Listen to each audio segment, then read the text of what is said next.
A paz do Senhor, irmãos! Estamos aqui com o nosso grande cantor da noite, primeira noite do Profetiza 2025, Messias Santos. Obrigado pela oportunidade de estar aqui com a gente, ver como Deus usa e faz sua obra a partir da sua vida e ser influenciado. A gente sabe que esse ministério é um ministério importante dentro de todo o evento e a gente quer agradecer aqui sua participação e já te pedir uma mensagem para quem não esteve aqui nesse primeiro dia. Fala para as pessoas aí, Messias, o que você sugere? Gente, eu sempre digo que nós somos plataforma de adoração, mas o lugar onde nós estamos influencia muito em onde nós chegamos, até porque pessoas apontam destino, né?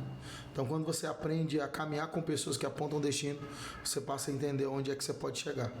Eu digo uma coisa para vocês, essa noite já iniciou sendo uma noite de apontamento de destino para muita gente. Se você perdeu a noite de hoje, você tem ainda mais 2 dias? Até segunda-feira à noite. Até segunda-feira à noite para vir para cá e ser literalmente abençoado por esse tempo que nós estamos vivendo aqui, que está sendo, na minha opinião, extraordinário. Amém. Vamos lá então, Messias. Como que foi o seu chamado para o ministério? Como tudo começou? Bom, uma pergunta muito bacana. Eu não costumo falar muito sobre isso, mas eu sou um menino que nasceu prematuro e meu tio foi o primeiro cristão da família. Meu tio entra dentro do hospital para orar pela minha mãe, também orar pela minha saúde naquele momento, porque o médico já tinha condenado, dizendo que eu morreria nos próximos dias por falta de alguns órgãos que não haviam sido formados. Meu tio entra dentro do hospital, começa a orar por mim, e quando ele ora, ele diz assim: o Espírito Santo acabou de me dizer que o nome desse moço precisa ser alterado. Se você já tinha um nome, o nome agora é Messias, porque eu vou enviar ele pelas nações e o Senhor vai fazer coisas extraordinárias através dele. Os tempos foram passando e meu pai, que gostava muito de sertanejo, inventou de me tornar uma dupla sertaneja com ele. Eu lembro como se fosse hoje, um fato curioso. Todas as vezes que eu chegava na igreja, meu pai colocava uma cadeira, eu subia na cadeira, saudava a igreja com a paz do Senhor e começava a cantar fazendo primeira voz, meu pai fazendo segunda. 5 anos de idade, dali pra frente a gente começou a ministrar pelas igrejas. Aos 13 eu estava gravando meu primeiro CD e aí a gente não parou mais. 13 anos gravou o primeiro 13 CD? anos de idade gravando o primeiro CD. Que história linda. E dali pra frente eu só consegui entender que o único propósito da minha vida era servir a Deus e servir a igreja acima de tudo. Fazer com que pessoas pudessem de alguma forma ser influenciadas para entender a grandeza de quem Deus é. Desde então a gente tem carregado esse ministério. Aos 22 anos fui consagrado a presbítero, aos 25 já fui consagrado a pastor, e aos poucos a gente foi trilhando essa caminhada de seguir o coração de Deus acima de tudo, né? Amém, amém. Qual a sua passagem da Bíblia favorita? Aquela que te inspira? Cara, porque Deus amou o mundo de tal maneira que deu seu Filho unigênito para que todo aquele que nele crê não pereça, mas tenha vida eterna. Eu aprendi uma verdade: quem muito foi perdoado, muito ama. Então quando você entende a grandeza de quem Deus é e o que Ele fez por nós, uau, tudo que antes existia perde o sentido na grandeza de um Deus que é absoluto em fazer por nós mais do que merecemos. Amém. Alguma mensagem que o senhor pregou que te marcou? Alguma mensagem, algum local, enfim, alguma ocasião que tenha te marcado muito assim, nesse ministério?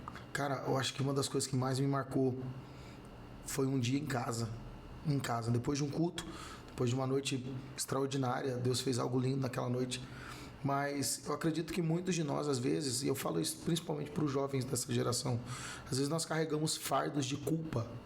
Olhar para dentro de nós e acreditar que nós somos perdoados às vezes é muito difícil.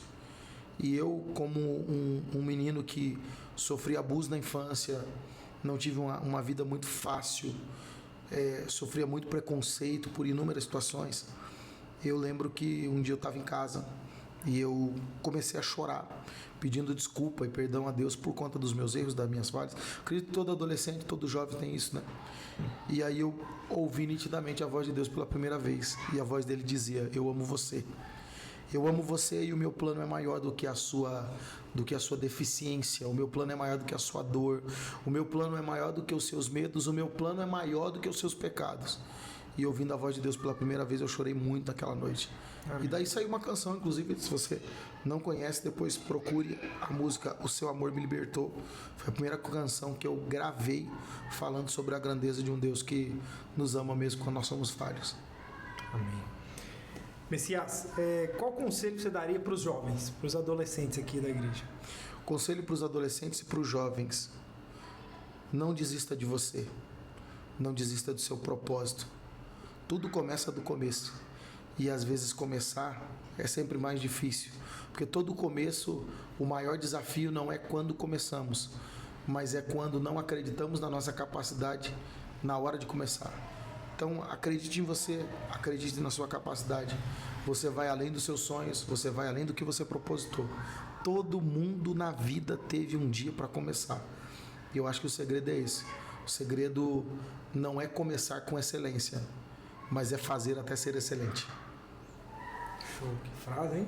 O segredo não é fazer com excelência, mas é fazer até ser excelente. Amém. Bom, qual o conselho para os casados? Cara, conselho para os casados, eu acho que é muito simples. A gente tem um costume muito errado quando casados. E o costume nós falamos demais e achamos que o que falamos é o que vai resolver o problema. Uhum. E o problema não é quando eu falo. O problema é falar e ser entendido. Às vezes o segredo não está em falar muito, mas falar e ser entendido. Porque o problema não é de quem está ouvindo, o problema é de quem está falando. Então, se eu aprendo a ouvir mais, me colocar mais no lado de ouvinte mesmo, e não de acusador, quando eu jogo as minhas armas no chão, eu acho que fica mais fácil da gente ter um diálogo.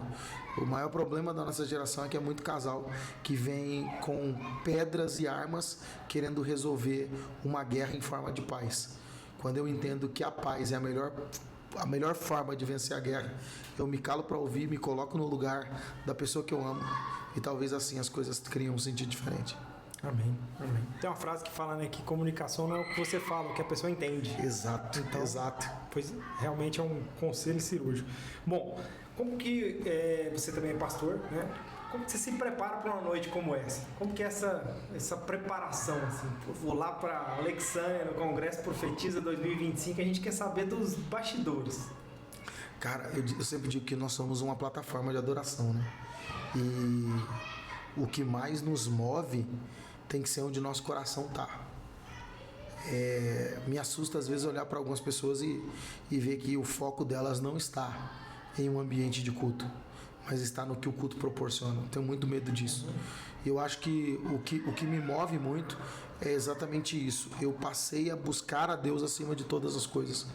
Um dia eu estava dentro do quarto, decepcionado com muitas coisas, porque esses bastidores são bem complicados. Às vezes a gente acaba um culto e você está esperando receber pelo menos um abraço de alguém, e às vezes as pessoas não dão pra gente essa assistência, né?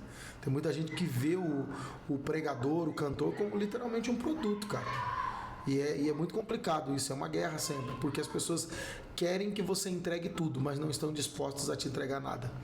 E aí eu dobrei o meu joelho e comecei a orar, e Deus me fez entender que não tinha a ver com a noiva, tinha a ver com o dono da igreja. Então, respondendo a pergunta, sem mais delongas, eu sou um cara que eu sempre faço uma leitura do ambiente de culto, sempre busco clamar ao Senhor e entender o que Ele quer que a igreja precise ouvir naquele dia, porque falar dele sem ele não faz sentido. Faz sentido. Agora, falar dele sobre a autoridade e a autorização dele faz todo sentido. Eu não posso falar de um Deus que eu não falo com ele. Então, depois que eu passei a falar com Deus, eu passei a entender qual é o propósito dele para cada igreja. Então, não é mais sobre cantar, é sobre servir a igreja com adoração e fazer da igreja uma plataforma de adoração enquanto adoramos. Nossa, que incrível. Muito bom. Qual o maior testemunho que você presenciou? Alguma história, essa jornada aí, com certeza teve aqueles testemunhos marcantes, né? Cara, eu acho que todo dia é um momento de testemunho assim, que nos move muito, mas eu acho que um dos que mais me marcou foi uma moça que veio pro culto E naquele dia ela já tinha escrito uma carta para os pais. E a carta era: esse foi meu último culto. A depressão me tomou e eu quero tirar minha própria vida.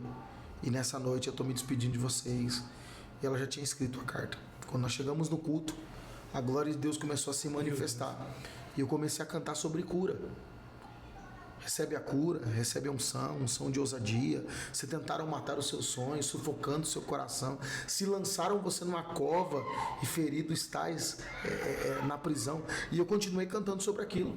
E eu percebi que ninguém na igreja, sabe aquele culto que parece que ninguém vibra? Sessão para pregar para uma E eu continuei cantando, e eu sentia que o Espírito Santo estava me movendo para algo e para alguém. Eu só não entendia o propósito que Deus estava fazendo, porque a gente tem muito essa tendência de querer que Deus se manifeste no barulho. Então você imagina que a resposta do barulho é a resposta do avivamento de Deus. E o avivamento de Deus, ele não começa no barulho, ele começa de dentro para fora. E o que começa de dentro para fora não começa de forma barulhenta, começa de forma silenciosa. Quando acabou o culto, que eu imaginei que eu estava saindo quase que decepcionado, porque eu achei que Deus ia agir no barulho. E fica aí a dica, pastores, pregadores, enfim. Deus não precisa de barulho para agir. Apesar de eu ser um pentecostal daqueles...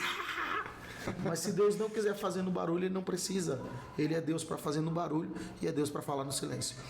No final das contas, quando acabou o culto, essa moça veio na minha direção, abraçou os pais e disse: pastor, eu tô hoje saindo daqui curada, porque enquanto você ministrava o louvor, Deus me curou da depressão. Amém. E aí, semanas depois, chega para mim a resposta e a notícia dos comprimidos que ela tinha deixado do lado da cama e também a carta de suicídio para os pais. Eu acho que nós precisamos entender uma verdade. Se nós formos plataforma de adoração, o ambiente onde nós estivermos é um ambiente que pode mudar e pessoas podem ter literalmente uma fé restaurada e uma mudança absoluta naquilo que elas são. Quando você entende que você é plataforma de adoração, qualquer ambiente muda, qualquer treva se transforma em luz, qualquer indiferença se transforma em acolhimento. Amém. Nossa, show. O que esperar da igreja nos próximos anos? Senhor, Eu não gostaria de ser o profeta do caos, mas às vezes eu tenho muito medo de algumas coisas. Eu estava na Europa desse mês que está finalizando, né? Ainda estamos em fevereiro, até o momento da entrevista, mas eu percebo que a igreja, ela precisa ser relevante sim na sociedade, ela precisa ser relevante sim nas escolas, ela precisa ser relevante sim na faculdade. Tudo isso é de suma importância e é muito bacana ver as igrejas se movendo em relação a isso. Mas se nós não buscarmos mais os dons do Espírito, se nós não formos uma igreja ativa no mundo espiritual, nós seremos apenas um aglomerado de pessoas fazendo uma reunião para discutir sobre um assunto quase que aleatório. Eu acho que a igreja precisa se preparar para um tempo de uma vida espiritual abundante. Sabe, eu sinto falta daquela época que a glória de Deus se manifestava na igreja, e não querendo ser saudosista, mas é a realidade onde eu fui formado e eu aprendi que quem não sabe de onde vem não sabe para onde vai. Então eu venho de um tempo que quando a glória de Deus descia sobre a igreja, alguém era tomado sobre o espírito de profecia e Deus tomava a casa e alguém dizia: guarda o que tens, Deus está voltando, Jesus está voltando. E nós vimos um temor tomar conta da igreja e as pessoas buscavam mais. Hoje nós estamos tão focados em buscar aquilo que queremos que estamos esquecendo daquilo que precisamos. Há uma coisa interessante, que é o seguinte: o significado da palavra consagração é viver uma vida sem distrações. O significado da palavra pecado é errar o alvo. Então, quando eu me distraio, eu erro o alvo e cometo pecado. Se nós começarmos literalmente a voltar aos dias do primeiro amor, voltar àquela busca incessante, talvez a nossa igreja tenha um futuro extraordinário. Mas se nós deixarmos isso de lado e transformarmos o nosso ambiente em um verdadeiro momento de apresentações, talvez nós vamos perder o foco. em um mundo onde ministros passaram a ser artistas, altares passaram a ser palcos, pregadores passaram a ser coaches. Eu tenho medo de para onde a igreja pode ir. Mas se nós voltarmos o levita volta a ser, o artista volta a ser levita, o altar volta a ser altar e o pregador volta a pregar o evangelho de verdade, aí as coisas têm a tendência de criar um rumo diferente. E aí a gente pode dizer, até que ele venha, nós vamos gastar a nossa vida. Amém. Muito interessante esse ensinamento. A gente ficar sempre atento, né? Não buscar aquilo que a gente quer, mas ficar sempre atento ao que a gente realmente precisa, que é Ele, né? Show. Pastor, e uma experiência pessoal com Deus, aquela mais marcante também? Acredito que essa aqui, o dia que você ouviu a voz de Deus, foi fenomenal. Uma das mais marcantes, com certeza. Eu acho que uma das experiências mais marcantes para mim foi literalmente ouvir a voz de Deus pela primeira vez. Na maioria das vezes a gente olha para aquilo que nós ouvimos das pessoas e nós tentamos definir quem Deus é a partir da experiência de alguém. Quando você passa a ouvir a voz de Deus, você passa a colher das suas próprias experiências. Acho que a maior experiência que eu tive com Deus foi um dia que eu dobrei o meu joelho para orar e comecei a sentir a presença de Deus no quarto. E o que mais me marcou não foi só sentir a presença de Deus, mas foi sentir um cafuné na minha cabeça. Eu sabia que o que eu estava sentindo naquele momento não era algo da terra, Um afago. mas era Deus passando ali e dizendo: eu sou com você, eu estou com você. Quando a gente entende que é só fechar a porta do quarto e falar com Ele no secreto e Ele vai nos ouvir. Uau!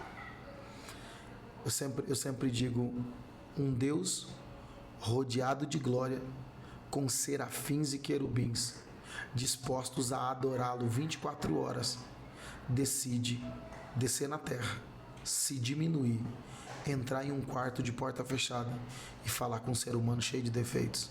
Que Deus é esse? Que Deus é esse? Bom é saber que mesmo Ele sendo o dono de tudo, decidiu olhar para nós, enxergar algo que nós nem mesmo tínhamos capacidade de enxergar. Enxergar mais do que um ser humano. Enxergar um adorador que está disposto a entregar para Ele o melhor que tem. Amém. Bom demais. Pastor, e agora um ping-pong cristão. Um minutinho, nada mais. Bora. Eu falo, o senhor manda uma palavra. Um medo. Um medo de ficar sem a presença. Jesus é? Jesus é tudo. Um milagre. Um milagre estar vivo. Uma mulher da Bíblia. Ruth. Um homem da Bíblia. Samuel. A salvação é? Indispensável. Amém. Lutaremos por ela até o fim. Pastor Messias Santos, muito obrigado pela sua presença, por essa inspiração. E a gente espera que as pessoas que estão vendo essa gravação se sintam também inspiradas, que a gente possa extravasar aqui as 4 paredes do templo. Eu tenho certeza que milhares de vidas vão ver sua mensagem e vão continuar sendo impactados com seus testemunhos aí. Amém. Um abraço, Deus abençoe. Gente, vamos lá. Próximos dias, Profetiza 2025. Tamo junto.